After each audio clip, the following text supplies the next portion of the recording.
Aksakay'daydım birisi. Kinotiyatrda oturuptu ekan.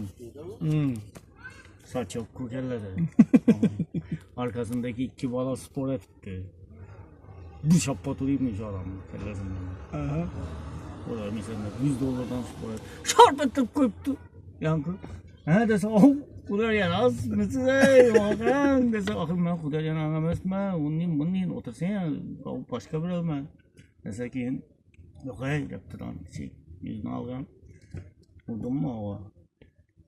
200'ünü veremeyem bulsan yaptı yankam. Keçi payı.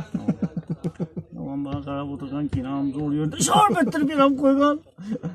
Hem cilli oldun mu dese Kudayar'a geçirese Kudayar'a siz mi sakın? Kudayar'a dedi yine. Ova. Akıl ben Kudayar'a emesmem. Bana tabii ki akmaz. Ben umumen danımman seni. Adam mısın sen? O bu dep.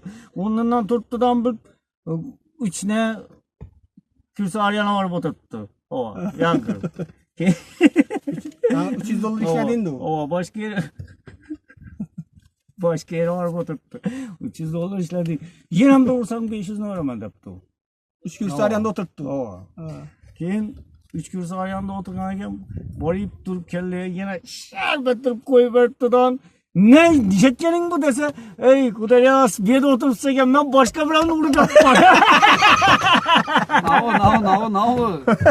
Siz bu Sarjina Studiya aytavermem körsat onu veclerini. Kürsü arayanda. Sarjina Studiyasına amettirimiz. Tabii Bol canım. elemem çıkardım bunu. Boması yine aytar edi hazır.